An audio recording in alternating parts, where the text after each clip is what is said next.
Welcome to the Reading Corner.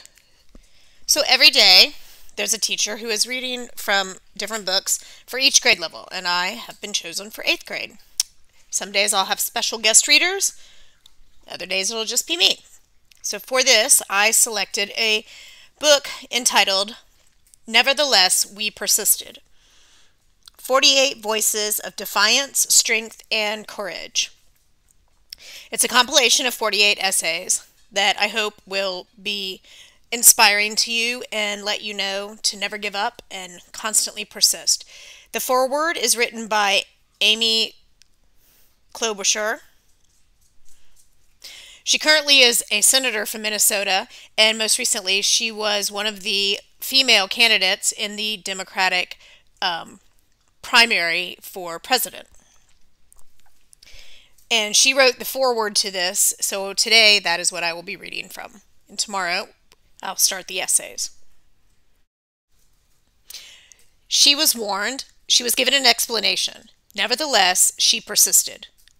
I was on the Senate floor on February 7, 2017, when these words were spoken about my colleague, Senator Elizabeth Warren of Massachusetts. Tensions were running high, and tempers too. Nevertheless, she persisted. These words were meant to mark the end of a heated debate, but instead they marked an important beginning. By the next morning, She Persisted was trending on Twitter. A few weeks later, more than 100 women in my home state of Minnesota lined up to get a tattoo of the words. Nevertheless, she persisted, became a rallying cry for anyone who's ever stood up for what's right. The phrase became a real comfort for anyone who has beaten the odds, which is almost everyone, and it became the inspiration for this book, which is filled with powerful essays by people who have persisted. In these pages, you'll read about a woman who lost her young brother far too early and a paraplegic athlete who coaches wheelchair basketball in war-torn countries. You'll learn from hard-working underdogs, unlikely leaders, and incredible people who took on whatever life threw at them. They all faced adversity. They all rose above it, and they all inspired others to join them on their journeys of hope. I don't know many lawmakers or leaders who haven't faced adversity. So often, it's the struggle that leads us to lead. I have a wonderful dad who is a sports reporter and a longtime newspaper columnist. But for decades, he also battled alcoholism. His addiction took its toll on his life and our family. After his well-publicized arrest for a DWI, I sat down with my dad to tell him all the ways he was hurting both himself and the people he cared about. But I also told him that I loved him and that I knew he could save himself. He did, and he has lived out the last decades of his life sober, grateful, and, to use his own words, pursued by grace. Years later, I was elected prosecutor for Minnesota's largest county. Every day I met families that were being torn apart by the loss of loved ones to drunk drivers. I led the effort to pass Minnesota's first felony DWI law. And now, as a senator, I am taking on the fight to end the opioid epidemic by increasing access to treatment and doing anything we can to prevent addiction before it starts. I don't want another teenager to have to take the keys away from her dad, or a little kid to have to worry about when his mom is coming home. So when it comes to legislating on this stuff, I won't take no for an answer. Now, let me tell you, it's not always easy for women to persist in the United States Senate. Over the course of our nation's history, we have had nearly 2,000 men in the Senate, but only 50 women. And 21 of those women are serving today. The women of the Senate are the hardest working, most effective legislators I know. A recent analysis showed that the Senate's women not only introduce more legislation than the men do, but they also work better together to get it passed. Senator Olympia Snowe of Maine led the efforts on the budget and taxes for decades. In 2013, Senator Susan Collins, also from Maine, led a group of 14 senators, 6 of them women, in presenting a proposal to end the government shutdown. Senator Patty Murray of Washington led the budget negotiations after that. Senator Debbie Stabenow of Michigan spearheaded the 2014 Farm Bill.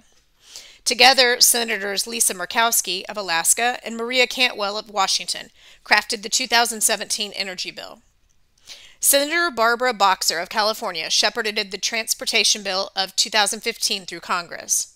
Senator Dianne Feinstein of California released the report on torture during the Iraq War. Senators Claire McCaskill of Missouri and Kristen Gillibrand of New York are leading the fight against sexual assault in the military. And all the women of the Senate came together to support my bill to combat human trafficking. But sometimes the smallest victories are the most memorable. A few years ago, I sent out a tweet that went viral.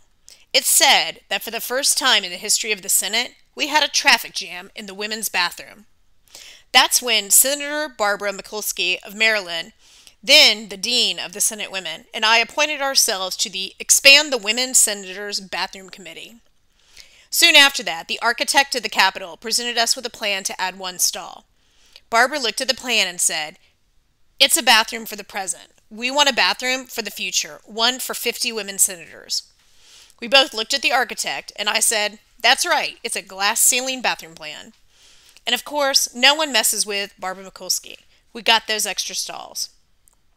The women of the Senate have beaten all odds. They are all determined to get things done for the American people. And I'd add that not one of them is afraid to take the chances, and even more importantly, none is afraid to fail. Failure is a big part of persisting. It just is. Ask, well, pretty much anyone. Before Oprah was Oprah, she was fired from her job co-anchoring the 6 o'clock news in Baltimore. Before Bill Gates launched Microsoft, he had a company called Trafo Data. Ever heard of it? Me neither. In fact, Ben & Jerry's has a flavor graveyard for all those dearly depinted flavors that have been pulled from store shelves. It's important to try. Sometimes it'll work out, and sometimes it won't. But then you've got to get back up and try again. You see, obstacles don't just challenge us, they change us.